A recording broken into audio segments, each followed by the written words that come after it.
तो इस गिज़्मो को अगर आप इसमें इसके इक्वल लेके आना चाहते हैं तो उसके लिए आप क्या करिएगा, इस ऑब्जेक्ट को पहले आपको सेलेक्ट करना है, आपको जाना है हायरार्की में, यहाँ पे दिख रहा होगा। हायरार्की में जाके affect pivot point only, affect pivot only pay click करना है, ठीक है। अब आप इसको घसका करके या तो ऑब्जेक्ट के कहीं पे भी आप ला सकते हैं। अगर आपको इसको सेंटर पे लेकर के जाना है तो यहाँ पे क्लिक कर दिए सेंटर टू ऑब्जेक्ट, तो ये ऑब्जेक्ट के एकदम सेंटर पे आ गया। उसके बाद वापस से आपको इस पे क्लिक करना है अफेक्ट पाइवट ओनली पे, तो वापस ये ऐसा दिखाई देगा, फिर कमांड से बाहर आ जाना है वापस पे, तो आपका गिज़्मो आ गया यहीं पे। लेकिन ये अच्छा तरीका नहीं है पिलो बनाने का। पिलो बन तो गया बट इसमें काफ़ी मुझे मतलब सैटिस्फैक्शन नहीं मिला है कि वैसा चाहिए जैसा बन पाए। हमको जैसा सोफा सेट के लिए चाहिए था। तो देखते हैं, एक मेथड हम आपको सिखाते हैं आज। और सबसे पहले काम करने का तरीका आपको सीखना पड़ेगा। तो हमेशा पर्सपेक्टिव व्यू में काम नहीं करते हैं। जब भी आप कोई ऑब्जेक्ट बनाइएगा हमेशा टॉप व्यू में, इस चीज़ को आप मतलब ये रूल बना लो। तो प्लेन लिए हम पहले, और प्लेन हम अपने हिसाब से कैसा भी एक बड़ा सा या छोटा सा कैसा प्लेन बना लेते हैं और उसको इस तरह से मूव करते हैं। अब ये जो हम मूवमेंट कर रहे हैं, आप नीचे में देख रहे होंगे कि x और y और z का कुछ वैल्यू हो रहा है, चेंजेस हो रहा है, आप देख रहे होंगे यहाँ पे। अभी हम सिर्फ टॉप में चल रहे हैं तो x चेंज होगा। अगर हम पर्सपेक्टिव में काम करेंगे तो यहाँ पे अगर हम y चेंज करें तो y चेंज होगा, यहाँ पे कुछ भी चेंज करें तो कुछ भी चेंज होगा। इस प्लेन में काम करेंगे, इस प्लेन में तो x और z दोनों चेंज हो रहा है। अगर हमको इस ओरिजिन पे लेकर के चलना है तो क्या करेंगे, तो यहाँ पे इस ऑब्जेक्ट को पहले सेलेक्ट करेंगे, उसके बाद यहाँ पे x और y और z का वैल्यू होता है, तो यहाँ पे क्लिक करेंगे, ठीक है। यहाँ पे क्लिक करने के बाद हमको इसको करना है जीरो दबा के, मतलब जीरो टाइप करके एंटर कर देंगे, तो ये x के ओरिजिन पे आ जाएगा, मतलब जीरो कोऑर्डिनेट पे। y को भी सिलेक्ट करेंगे, यहाँ पे जीरो टाइप करेंगे और एंटर करेंगे तो y जीरो हो जाएगा। और एग्जैक्टली सेम वे में हम लोग z, आपको यहाँ पे दिखाई देगा फ्रंट व्यू में, आप देखिएगा थोड़ा गौर कीजिएगा, फ्रंट व्यू में z में हम जीरो टाइप किए और इसको एंटर प्रेस कर दिए, तो ये मेरा जीरो पे आ गया, मतलब ये 000 ओरिजिन पे आ गया। इस तरह से हम लोग काम करते हैं। अब हमको क्या करना है, तकिया का वो लेना है, उसके लिए हमको बनाना है बॉक्स। तो हम लोग यहाँ पे बॉक्स लेंगे, बॉक्स लेने के बाद हम यहाँ पे इसका कुछ अपने हिसाब से डायमेंशन दे देंगे, ठीक है, और कुछ इसकी हाइट दे देंगे। अब हमको यहाँ पे ध्यान देना है इसका लेंथ, विड्थ और हाइट। सो लेंथ हमारा जो होना चाहिए वो जनरली 2:3 के रेशियो में, तकिया मतलब जो भी ऑब्जेक्ट है हमारा जो बना रहे हैं अभी तकिया, उसका 2:3 के रेशियो में हमारा होना चाहिए। डायमेंशन, हाँ डायमेंशन अब आपको क्लियर करना है अभी, 2:3 में होना चाहिए। अगर 40 है तो 60, अगर 20 है तो 30, ऐसे। तो ये स्टैंडर्ड वैल्यू होता है। तो लेंथ है आपका, अगर फॉर एग्जांपल मैं अगर 40 लेता हूँ यहाँ पे लेंथ, तो मुझे विड्थ यहाँ पे 60 ही लेना होगा, 60। और इसकी थिकनेस यहाँ पे अज्यूम कर रहे हैं हम, हाइट यहाँ पे अज्यूम नहीं, मतलब बहुत कम लेते हैं, 0.1 लेते हैं हम लोग, ठीक है, और इसको एंटर करते हैं। इतना पतला हमको लेके चलना है बस। और लेंथ सेगमेंट इसका 20 रखना है, विड्थ सेगमेंट इसका 30 रखना है। एग्जैक्टली सेम वे में जैसे हम लोग लेंथ और विड्थ सेट किए थे 2:3 में, वही हम लोग यहाँ पे भी 2:3 में रखेंगे लेंथ और विड्थ सेगमेंट्स। इतना करने के बाद हमको इसको इस यहाँ पे प्रोस्पेक्टिव में या कोई सा भी व्यू में हमको इसको एक्टिव कराना है W प्रेस करके, कि हम इसको सिलेक्टेड है और मेरा मूव टूल एक्टिवेट है। तो अब हमको इसको हल्का सा क्लॉथ मॉडिफायर से ऊपर करना है। तो अगर हम लोग Z डायरेक्शन में कैसा भी, फॉर एग्जांपल हम 10 सेंटीमीटर ऊपर कर देते हैं, तो ये 10 सेंटीमीटर ऊपर जाएगा, आपको दिख रहा होगा जाते हुए। तो इस तरह से आपको काम करना है, 10 सेंटीमीटर ऊपर चले गए। अब यहाँ पे 10 सेंटीमीटर ऊपर चले गए, अब हमको इसको कन्वर्ट करना है एज ए, तो कैसे करेंगे कि हम अब या तो हम एडिट पॉली के थ्रू कर सकते हैं, या फिर पहले मॉडिफायर लगाएंगे फिर एडिट पॉली के थ्रू कर सकते हैं। ये हम लोग के ऊपर है। तो जैसे प्रोफेशनल्स काम करते हैं वो पहले मॉडिफायर लगाते हैं फिर एडिट पॉली करते हैं, तो वैसे हम लोग भी करेंगे। यहाँ पे सबसे पहले हम इस ऑब्जेक्ट को सिलेक्ट किए, मॉडिफायर में, मॉडिफायर लिस्ट में चले गए, और मॉडिफायर लिस्ट में हमको जो सबसे पहला हमको मॉडिफायर लगाना है वो क्लोथ लगाना, तो क्लोथ हम लोग लगा दिए। क्लोथ लगाने के बाद हम लोग यहाँ पे क्लिक करेंगे ऑब्जेक्ट प्रॉपर्टीज पे। अब ऑब्जेक्ट प्रॉपर्टीज पे यहाँ पे दिख रहा होगा आपको बॉक्स, तो उस बॉक्स पे क्लिक करना है और यहाँ से क्लोथ पे क्लिक करना है, और यहाँ से कोई सा भी आप सेलेक्ट कर सकते हैं। फॉर एग्जांपल जैसे अभी हम आपके साथ सैटिन भी किए थे, तो सैटिन पे ही रख देते हैं, ठीक है। और यहाँ पे प्रेशर पे, हम यहाँ के प्रेशर पे वैल्यू को थोड़ा चेंज करके भी देखेंगे कि कितना कितना होता है। फॉर एग्जांपल अभी हम इसको 3 रखते हैं, ठीक है।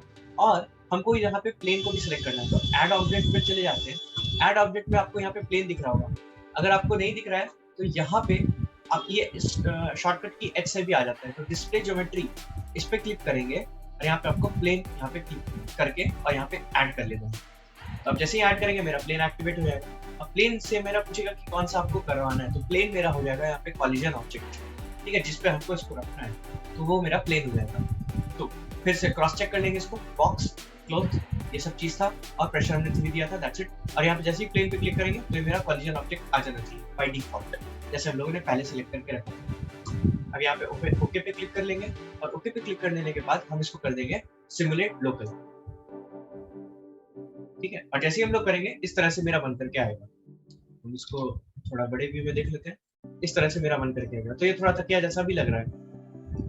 फॉर एग्जाम्पल अगर हम लोग ऐसा नहीं करते हैं जैसा अभी हम किए, थोड़ा सेटिंग में चेंज करके देखते हैं। अरे बंद हो गया, ठीक है कोई बात नहीं, फिर से खोल लेते हैं। स्क्रीन पे तो अभी आपको कुछ नहीं दिख रहा होगा, रेडियस मैक्स ही क्लोज हो गया है।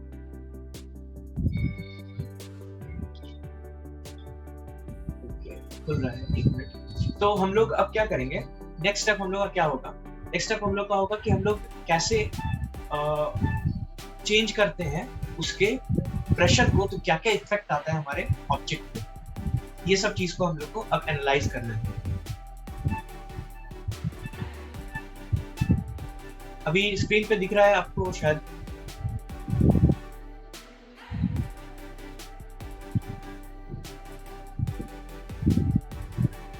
Three max. ओके, तो हम लोग वापस से चलते हैं प्लेन। कभी भी हम लोग बनाएंगे तो टॉप व्यू में बनाएंगे कोई चीज को, और उसके बाद हम उसको स्केल प्रेस करके बाहर आ जाते हैं, बॉक्स ले लेते हैं। हम लोग यहाँ पे कुछ बॉक्स बना लेते हैं रैंडम, और यहाँ पे हम लोग डायमेंशन सेलेक्ट कर लेते हैं इसका। ये मेरा अगर 40 होता है तो नीचे वाला मेरा 60 होना चाहिए,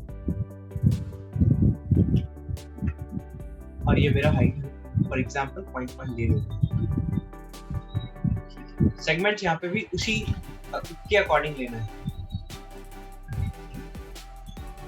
अब हम लोग इसको सेलेक्ट करते हैं, मूव टूल एक्टिवेट करते हैं और इसको हम लोग थोड़ा सा ऊपर उठा लेते हैं, जेड डायरेक्शन में जाते हैं। जेड डायरेक्शन में हमने इसको उठा लिया 10 सेंटीमीटर के आसपास, पहले भी उठाया, ठीक है, कंफर्टेबल है। उसके बाद हम लोग क्या करना है, इसमें मॉडिफायर टैब में जाना है, यहाँ पे मॉडिफायर लिस्ट सेलेक्ट करना है, सीधा हम लोग को क्लोज मॉडिफायर सेलेक्ट करके लगा देते हैं। ऑब्जेक्ट प्रॉपर्टीज, हम इस बॉक्स को सिलेक्ट करते हैं, क्लोज पे चले जाते हैं, यहाँ पे हम लोगों ने सभी सिलेक्ट कर लिया। प्रेशर हम लोग दे देते हैं, फॉर एग्जांपल मैंने लास्ट टाइम 3 दिया था, हम लोग 4 देते हैं, ठीक है।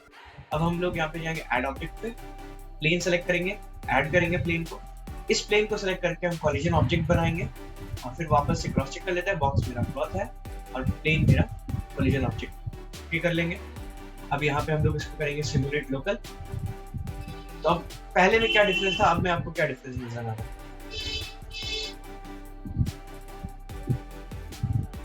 तो ये जो आपका है ना, ये वाला पार्ट जो पहले गिरा हुआ था थोड़ा सा ऊपर आ गया है, और जैसे जैसे आप प्रेशर इंक्रीज करते चले जाएंगे वैसे वैसे ये अपने आप और ज्यादा मजबूत हो जाएगा। अच्छा, अब हमको इसमें थोड़ा सा, जैसे कि ये तकिया काफी न्यू लग रहा है मेरे लिए, तो हमको अब क्या करना है, इसको स्टॉप कर देते हैं। हमको मेरे लिए तकिया अब न्यू लग रहा है यहाँ पे, तो यहाँ पे हमको अगर रिंकल्स दिखाना हो तो उसके लिए हम लोग FFD बॉक्स का यूज करेंगे। कल हम लोगों ने FFD यूज किया था, आज हम लोग FFD4 यूज करके देखते हैं क्या वो मॉडिफायर चेंजेस करता है इसमें। तो ठीक है, हम लोग मॉडिफायर लिस्ट में चले जाते हैं, FFG टाइप करते हैं तो FFD4/4/4 आता है, इसको सेलेक्ट कर लेंगे हम लोग। अब यहाँ पे हम लोग इसमें कंट्रोल पॉइंट्स पे क्लिक करके इसको थोड़ा सा उबड़ खाबड़ करने की कोशिश करते हैं। फॉर एग्जांपल हम लोग यहाँ पे इसके इस 4 पॉइंट को सिलेक्ट कर लेते हैं और इसको हल्का सा डाउन कर देते हैं। डाउन तो कर दिया हम लोग इसको। अब यहाँ साइड से, ये जो मेरा इस साइड से तकिया है, इसको थोड़ा सा एक्सपैंड कर देते हैं और ये दोनों को और दोनों को पकड़ करके और बाहर की तरफ निकाल देते हैं इस साइड से, तो थोड़ा सा चेंज के साथ ये दिखेगा। इसको सिलेक्ट किए और इसको हल्का सा बाहर की तरफ निकलवा दिया, ठीक है। हम इस साइड से भी कर सकते हैं, आप जिस भी साइड से करना चाहें उसके अकॉर्डिंग। तो ये थोड़ा सा मेरा, आप जो सोफा में लग रहा था पिलो जैसा पीछे में कुशन वगैरह चाहिए था, वैसा थोड़ा दिख भी रहा है। हल्का सा इसको बाउंड की तरफ खींचना। दैट्स इट, हो गया। अब हम क्या करेंगे इसको, सेलेक्ट करके कन्वर्ट टू एडिटेबल पॉली करेंगे। और जैसे ही हम लोग इसको एडिटेबल पॉली करते हैं, हम लोगों ने इसमें क्या क्या मॉडिफायर लगाया था वो सब गायब हो चुका है। मतलब हमको पता ही नहीं था, किसी को पता ही नहीं चलेगा अगर हम किसी को ये मॉडल भेजते हैं तो हमने क्या क्या मॉडिफायर लगा के इस तरह से इसको बनाया। ठीक है, अब आप एडिटेबल पॉली इसको करवा चुके हैं, तो आप एडिटेबल पॉली करके इसको आप कॉपी भी कर सकते हैं शिफ्ट प्रेस करके। इससे पहले आपका ये कॉपी नहीं होता, एक सिंपल सा पतला सा बॉक्स जो हम लोगों ने बनाया था बस वैसे ही लगता है। तो इस तरह से आपका तैयार है। ठीक है, क्लियर हो गया आपको? तो ये आप प्रैक्टिस करिएगा इसको, जैसे स्टेप्स मैंने आपको बताया। आप थोड़ा सा एक्सपेरिमेंट भी कर सकते हैं, थोड़ा छेड़छाड़ भी कर सकते हैं, जैसा आपको सही लगे। ठीक है, अब आपको इतना होना चाहिए कि ये जो 3ds Max सॉफ्टवेयर है इसके साथ खेलते कैसे, पूरा A to Z, और कोई भी चीज को नचा उचा के देख कर क्या बता देना चाहिए। अब कल जो हम आपको टास्क दिए थे तो उसमें आपने जो कैलकुलेशन किया है, एक कैलकुलेशन पहले वाला जो आपने फोटो भेजा था वो सही है, बाकी कैलकुलेशन मतलब थोड़ा सा चेंज वगैरह लगा मुझको।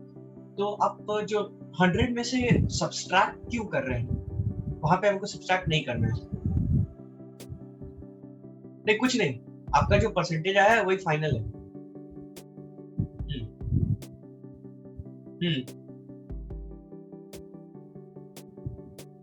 हाँ, वही फाइनल है, आपको उसमें कुछ ज्यादा छेड़छाड़ करने की जरूरत नहीं थी। तो पहला वाला जो आपने निकाला था, हाँ, तो आपका 26.88 परसेंटेज आया था टोटल बेडरूम का। ठीक है, तो ओके आपका। अच्छा, सेकंड वाले केस में आपने परसेंटेज निकाला तो 35 परसेंटेज आया था। ठीक है, स्टेयरकेस का उसमें निकालने का जरूरत नहीं था आपको। क्या, ठीक है, तो स्टेयरकेस आपने जो निकाला है, हाँ 13 आपका, एक और नहीं, आपने एक और बेडरूम का एरिया निकाला था तो उसमें आपका आया था 19.80%। ठीक है, हाँ, तो ये जो आपने एरिया निकाला था बेडरूम का, तो आपने देखा कि जो प्लान आपको हम दिए थे ना उसमें वो शायद अटैच्ड टॉयलेट और बाथरूम बेडरूम में था, टॉयलेट अटैच्ड था उसमें।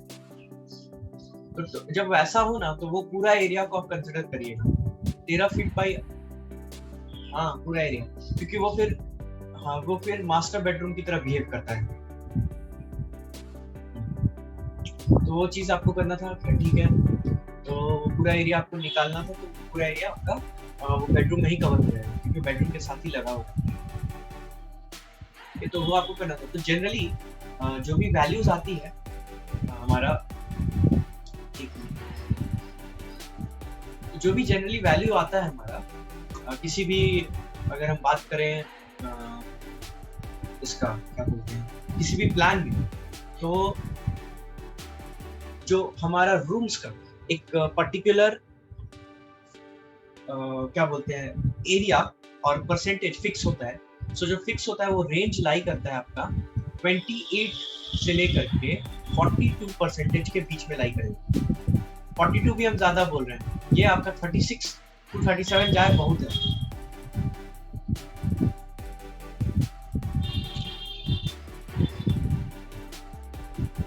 हाँ, तो 35 जो आया है ना वो आपका एक अच्छा आर्किटेक्ट ने उसको प्लान किया। अब जो आपका 26 आया, मान लीजिए अगर आपका 26 गलत कैलकुलेटेड है तो गलत, लेकिन जब आप सही से इसको कैलकुलेट करते हैं तो इतना रेंज में उसका आ जाना चाहिए, इतना से इतना रेंज। तो ये रेंज होता है इसका कि आप इतना ही दे सकते हैं।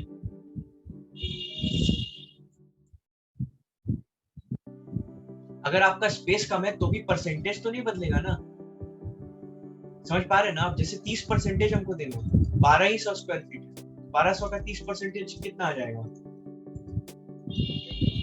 360 स्क्वायर फीट हमको देना ही देना होगा रूम के लिए। ये है रूल, ये है रूल। अभी वॉल के लिए भी फिक्स होता है कि वॉल का इतना परसेंटेज हमको देना ही पड़ेगा। ये जो भी हम बता रहे हैं आपको एक नॉर्मल G+1 या G+3 बिल्डिंग तक के लिए बता रहे हैं, 4 मंजिला 5 मंजिला मकान जो बनता है। 3ds Max में अगर आप थोड़ा मल्टीपल फ्लोर्स के लिए आप चले जाएगा तो सीधा हैंग करेगा। तो ये सब चीज था। अब दूसरा चीज था कि आपको डायमेंशन बोले थे स्टेयरकेस का वो करने के लिए, कैलकुलेट करने के लिए। तो जनरली डॉगलेग स्टेयरकेस का डायमेंशन क्या होता है?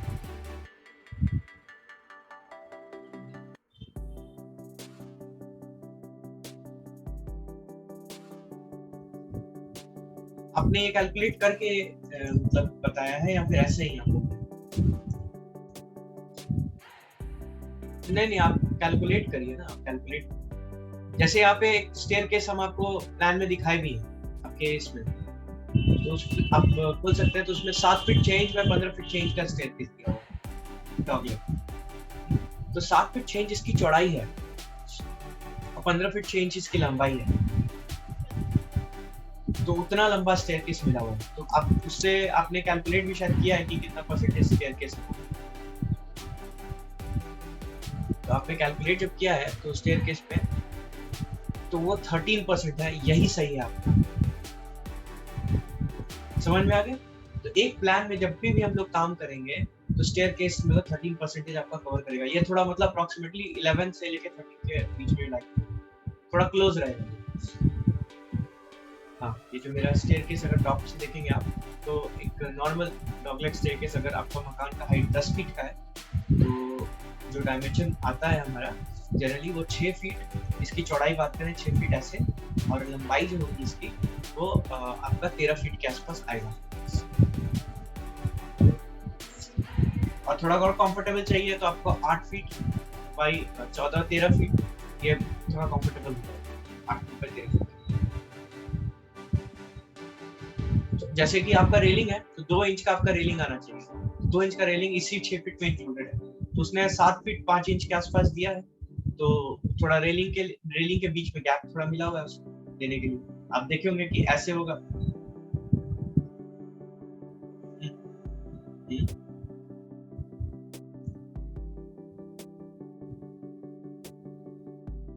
कम है। अच्छा,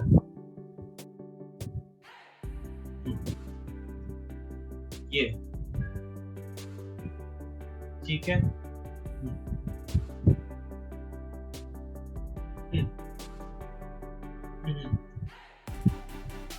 ये कितना आपने बताया? ये 10 फीट 6 इंचेस। आप जो है बीच में मैंने यहाँ पे कहीं पे सीढ़ी देना आपको, ठीक है? तो कोई नहीं, जैसे ये आपका 60 फीट है, तो आप जो स्टेयरकेस का जो ऐसा आपने बनाया है, ये इसका चौड़ाई आप 10 फीट के अलोंग दे दीजिए और इसका लंबाई आप 60 फीट के अलोंग दे दीजिए। जैसे मेरा स्टेयरकेस 1 ऐसा दिखेगा। अब इसमें हम बोल रहे हैं आपको कि ये जो इसका है विड्थ, ये जो आपका विड्थ है स्टेयरकेस का, ये आपका आना चाहिए अप्रोक्सीमेटली 6 फीट ठीक ठाक के लिए, और ये होना चाहिए आपका 13 फीट, ठीक है? आप ये जो 60 फीट है ना, वो आप 13 फीट क्या, ये जो 60 फीट है वो 13 फीट आप इसके अलाउंग दीजिए 60 फीट को, और जो इसका 6 फीट है वो 10 फीट 6 इंचेस के आसपास। क्या मतलब? किधर जाएगा मतलब?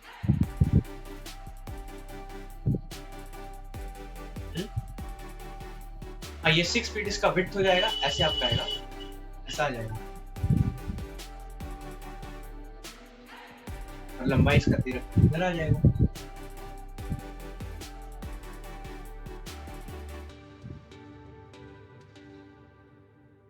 तो डिपेंड करेगा कि आपका कौन सा फेसिंग है हाउस का, उसके अकॉर्डिंग कहाँ पे आप एंट्री दे रहे हैं इसको।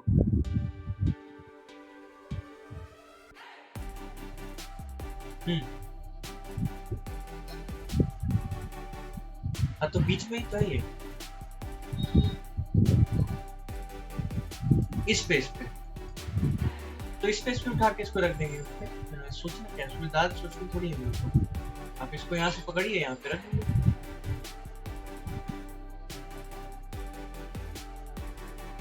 इसको मतलब ऐसा नहीं दे करके आपको ऐसा स्टेयरकेस देना है क्या? ऐसा आप देना है? अच्छा, अगर ऐसा देना है तो ये आपको कैसे पता है कि आपको ऐसा ही देना है, या आपने कहाँ से मतलब बनाया है ऐसा कि ऐसा ही दे सकते? हाँ, तो अगर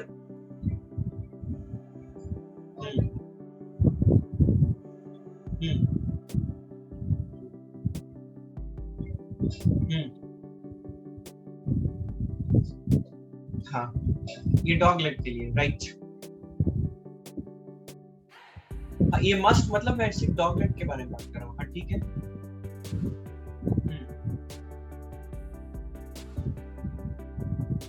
हाँ तो और सीढ़ी देना है तो हर एक सीढ़ी के लिए अलग अलग कैलकुलेशन है, हर एक।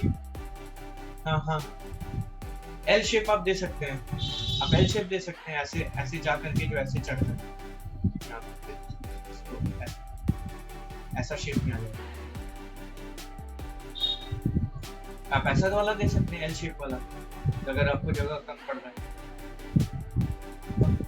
काउंट आपका सीढ़ी का उतना ही रहेगा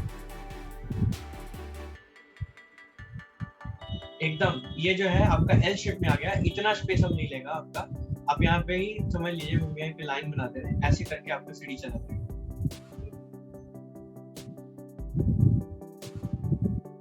ऐसे करके। या तो आप इसको मूव करके इधर ले आइए ऐसा, और इसको मूव करके ले आइए इस लाइन को पकड़ करके, इस लाइन को पकड़ के ऐसे ऐसा एल शेप दे दीजिए। यहाँ से जैसे भी चढ़ेगा वो इस तरह से चढ़ के ऊपर पहुंच जाएगा, फिर वापस से वैसे ही रिपीट हो जाएगा। हाँ तो जैसे भी आपको देना, रिक्वायरमेंट के हिसाब से आपका पूरा ये ओरिएंटेशन बदल जाएगा। हाँ ये परसेंटेज जो है ना आपका इतना स्टेयरकेस खाएगा, मेरे कहने का ये मतलब।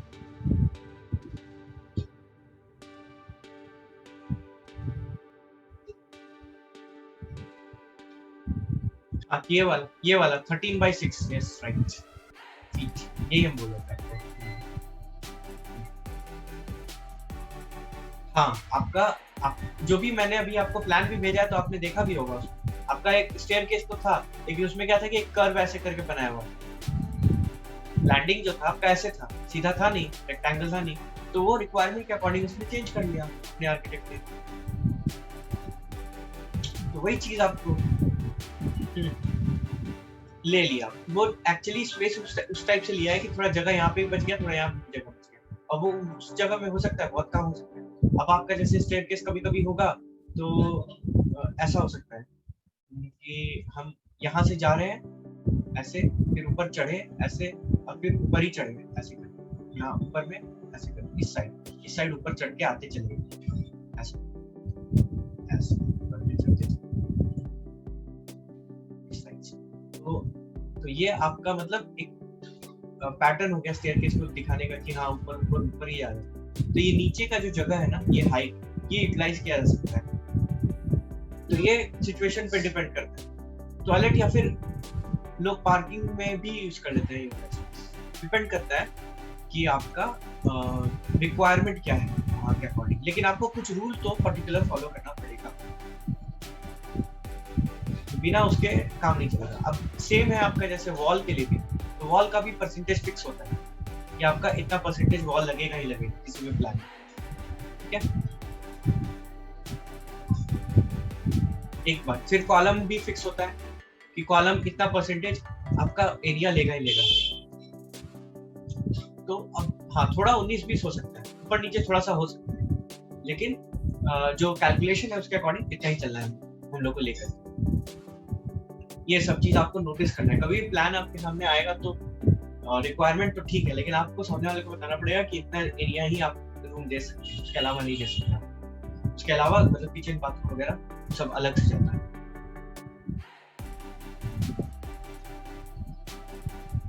हाँ आप 28 रखिए ना मिनिमम, 28 से रख लीजिए आप 37, 10% इसका रेंज बस हो गया। तो ये चीज आपको करना था। अब आपको मैंने बोला डायमेंशन लेके आने के लिए, जो आपका ऑब्जेक्ट होता है, सोफा टेबल चेयर सब।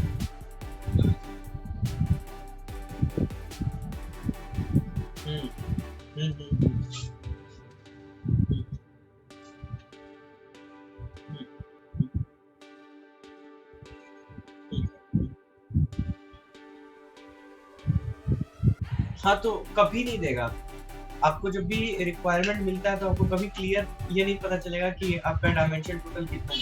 तो आपको स्टैंडर्ड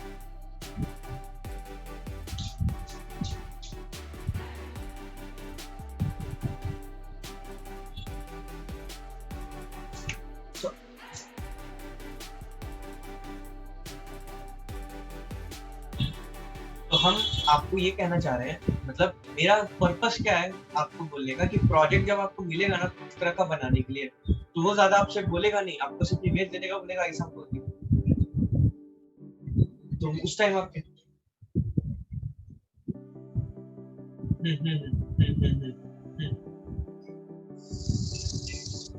हाँ, तो आपको जो हम टास्क दिए थे ले करके आने के लिए डायमेंशन का, वो कहाँ है?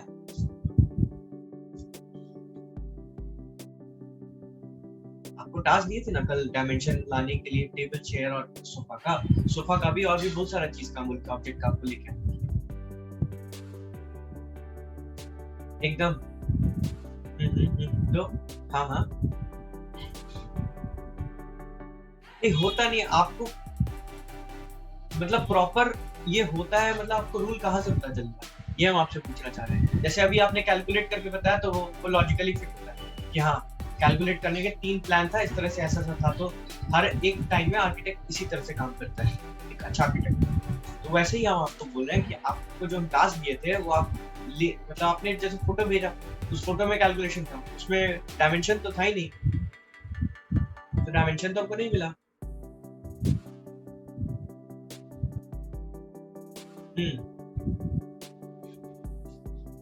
तो आपको ये चीज आपको खोज के लाना है।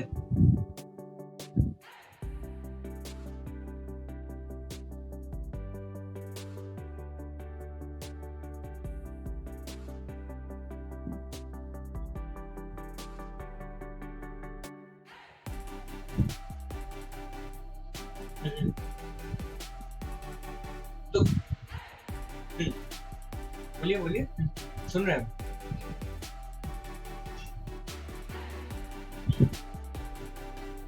तो आपको टेबल चेयर का मिल गया, तो बताइए क्या क्या डायमेंशन आपका है।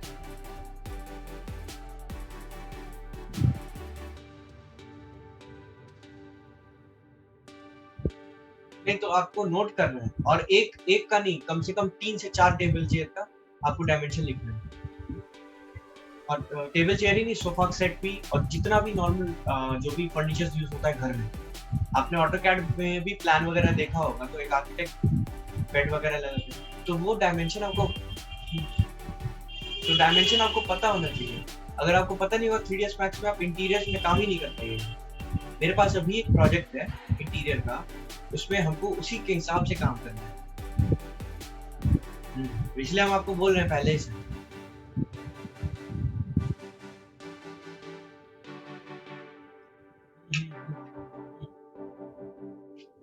अब हम आपको बना के दिखाएंगे, बट पहले जो हम आपको वो टास्क दिए वो दिखाइए हमको करके। ठीक है, आप दिखाइए, फिर हम आगे बढ़ेंगे इसमें।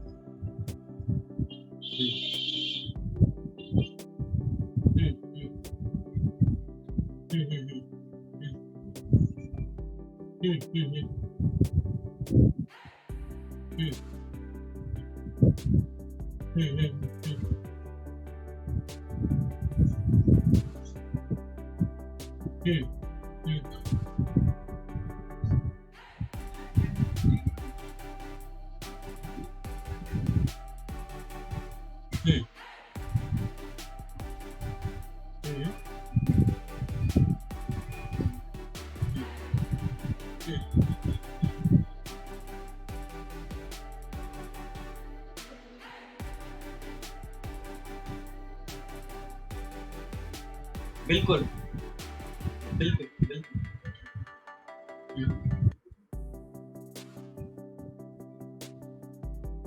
यही तो आपको नोट करके लेके आना था। हाँ, तो ये आपको खोजना पड़ेगा, ऐसे नहीं कि मतलब एक बार आप सर्च करेंगे और मिल जाए।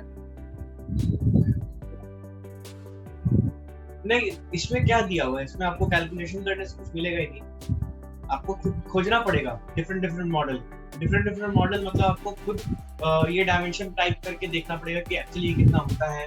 अगर आपके सामने कोई सोफा है तो उसका कितना डायमेंशन है, ये सब आपको पता करना पड़ेगा। बहुत बड़ा लॉजिक है इसके पीछे, इतना सिंपल नहीं है, मतलब कि हो गया ऐसे देख लिया तो नहीं, अच्छा नहीं है, टाइम लगेगा आपको।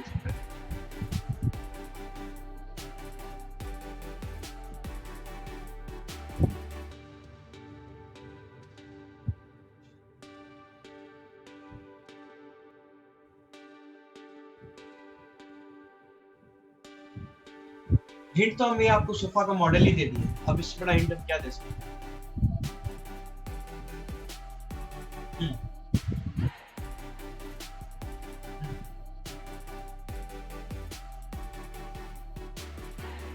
आप हमसे आंसर ही पूछ रहे हैं, ऐसा है कि आप हमसे आंसर ही पूछ रहे हैं और वो हम नहीं बताएंगे, और आपको खोजना वही है।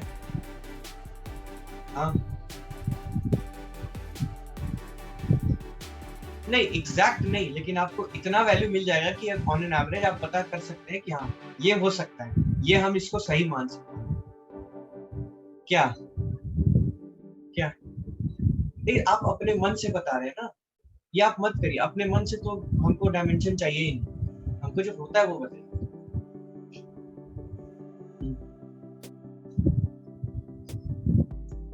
खोजना पड़ेगा, ऐसा मतलब है नहीं ना कि एक टाइम में 1 घंटे में, तो हो सकता है कि समय लगे बहुत इसको ढूंढते ढूंढते, समय थोड़ा इन्वेस्ट कीजिए इसमें, टाइम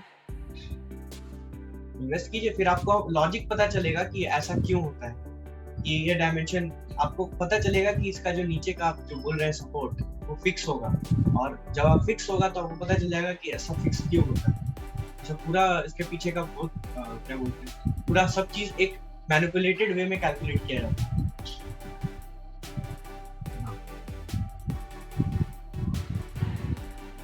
हाँ तो ठीक है, आपको समझ में तो आ गया ना क्वेश्चन? तो ठीक है, तो हम हाँ आपको बनाना है, मतलब बकायदा पेपर पेन लेकर के, आपको सामने से कैसा दिख रहा है पूरा बनाना है आपको, ये हाइट इसकी इतनी इतनी है, फिर साइड के एलिवेशन में कितना कितना हाइट आ रहा है, ये सब चीज आपको हाथ से बनाना है। और फिर उसके बाद हमको सेंड करिए, फिर हम बता देंगे आपको क्या सही क्या गलत है, कितना और इम्प्रूव करना है। क्योंकि आप सीडीएस मैक्स में हम लोग कूदेंगे तो सीधा प्रोजेक्ट पे कूदेंगे।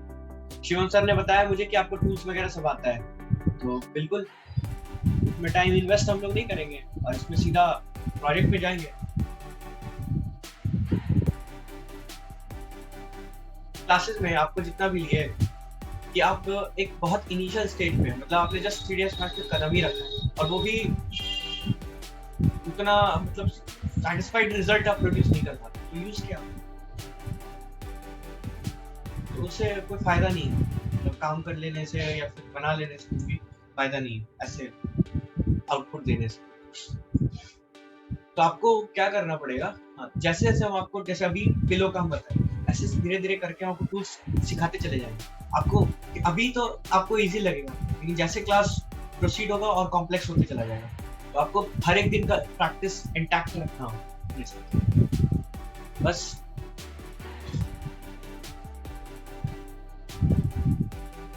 हम्म, हम्म, हम्म,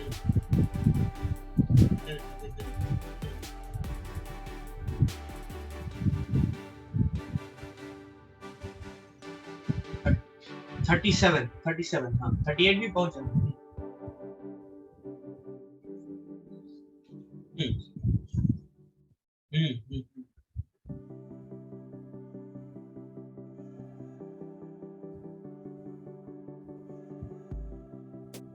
बाकी जो बच गया वो आपका वॉल जाएगा, कॉलम में जाएगा, मतलब वॉल कॉलम तो छोड़ दीजिए, वॉल में चला जाएगा, और वॉल के अलावा जितना भी बच गया वो सब आपका बाथरूम, किचन और लिविंग रूम, ये सब एरिया आपका जाएगा। अब उस एरिया को आपको कैसे यूटिलाइज करना है, प्लान के ऊपर डिपेंड करके हम लोग अपने से प्लानिंग करके खुद से कर लेते हैं चीज। हाँ, अभी जैसे हम आपको एक प्रोजेक्ट दिखाएंगे इंटीरियर का, अभी आप करिए पहले टास्क, उसमें आपको समझ में आ जाएगा कि कैसे क्या क्या चीज है। आपको, मुझे पता है आपको सही है, उतना मतलब उसमें ज्यादा ये नहीं हम कहेंगे कि परफेक्शन है, लेकिन हाँ आपने जो कैलकुलेशन भेजा है वो मतलब एक तरह से उपयोग के हम मान सकते हैं।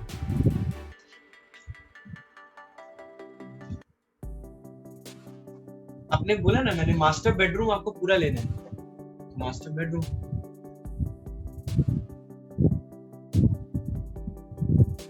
ठीक है, तो मिलते हैं फिर कल। ओके,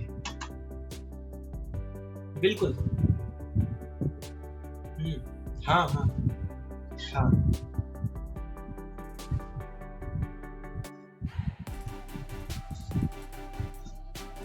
आप लेंथ को मुझे बार बार 2-3 बार हम पूछे थे आपसे, तो आप 2-3 बार ऐसा ऐसा लेंथ बता रहे थे कि बिल्डिंग का आधा हाइट होता है, तो उतना स्टेयरकेस थोड़ी ना होता है। स्टेयरकेस का ट्रेड जो होता है मिनिमम 10 इंच का 10 होता है। 10 इंच का 10 मतलब 100 इंच, ऑलमोस्ट एक पूरा 100 इंच का वो पूरा लंबाई उसका हो गया, मतलब 90 इंच 100 इंच ऐसा जाता है। 90 इंच 100 इंच आपका, आप बता रहे 5 फीट या उससे भी कम, 5 फीट में नहीं बन पाएगा। आर्किटेक्ट बना के दे भी देगा 5 फीट के अंदर अंदर, लेकिन वो स्ट्रक्चर इंजीनियर के लिए वैसे कर पाना क्वाइट डिफिकल्ट हो जाता है।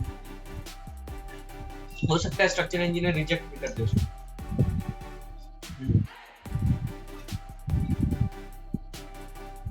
पूरा कैलकुलेशन, हाँ उसका पूरा अलग कैलकुलेशन होता है।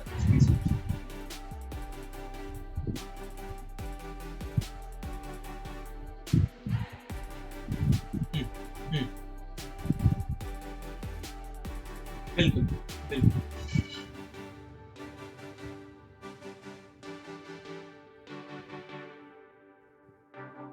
आप अपना, आप अपना फोकस जो है इस पे क्या कहते हैं, टेबल चेयर के डायमेंशन के इस पे रखिएगा, हाइट पे, नीचे से जो उसका सपोर्ट होता है उसके हाइट पे, और चेयर के सिटिंग और बैक सीट पे।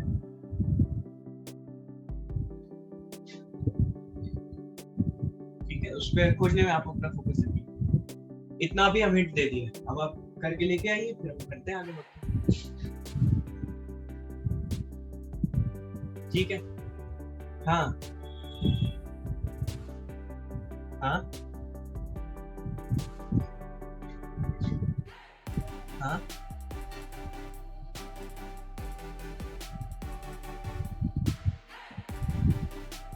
वो सब तो आपको स्टैट प्रो से डिजाइन करके आएगा, वो आपका ये आर्किटेक्चर से कहाँ रिलेटेड है, वो आपका स्टैट प्रो सॉफ्टवेयर हो गया, मैनुअल डिजाइन।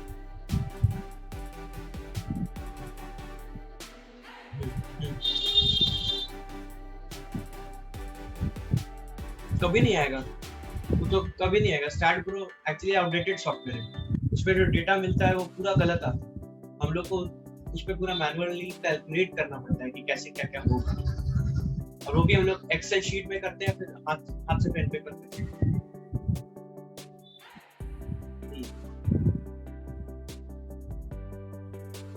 हाँ यहाँ एक्सेल शीट या हाथ पे पेन पेपर से।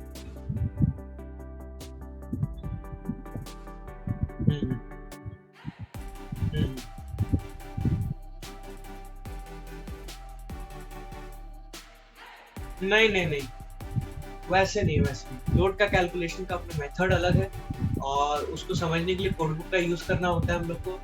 उसके बाद डिपेंड करता है आपका जो प्रोजेक्ट मिला हुआ है उसमें कितना आप लोग वैल्यू डाल रहे हैं बाय डिफॉल्ट, पहले से जो जो चीज आता है उसका कितना चेंज कर रहे हैं, थोड़ा सा ये कॉम्प्लेक्स हो जाता है calculation.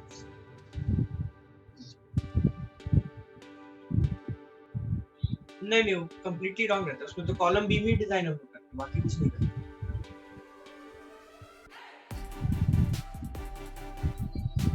Column parallel to X. हाँ ठीक, वाई नहीं, beam parallel to Z. Beam हमेशा हॉरिजॉन्टल होगा, कॉलम वाई में होगा।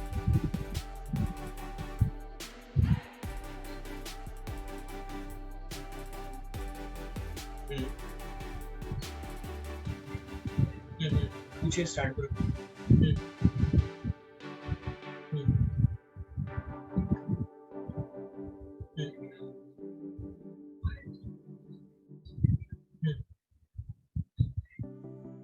जेड वाला कॉलम हो जाता है।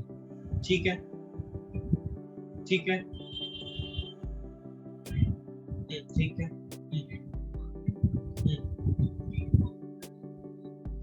अरे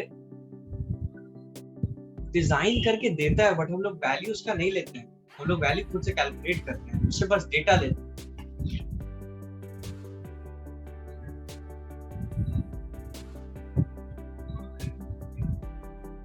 नहीं, बेंडिंग मोमेंट नहीं, उसमें रीइंफोर्समेंट का जो डेटा देता है वो लेते हैं। डिपेंड करता है आप क्या कैलकुलेट करना चाहते हो उसमें। हाँ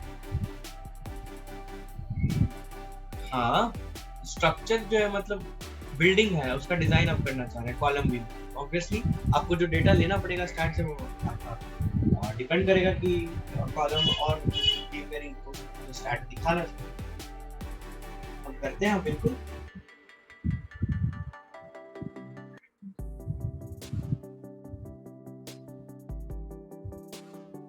नहीं, स्टार्ट पे भी करते हैं, मैनुअली भी करते हैं, चेक करना पड़ता है कितना सही है।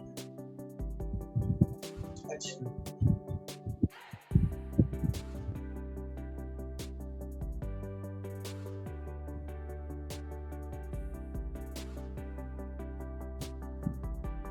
नहीं नहीं, पूरा एक मेथड होता है उसको समझने का और फिर करने का, उस तरह से नहीं होता है सीधा डेटा ऐसे शीट में जाके डाल देंगे। उसको पहले देखना पड़ता है, एनालाइज करना पड़ता है, पहले बैठ कर उसके डेटा का स्टडी है, फिर उसका अलग अलग चीज़ का स्टडी है, उसके बाद जैसे रिजल्ट आता है उसके हिसाब से भी मैनिपुलेट करते हैं रिक्वायरमेंट पे।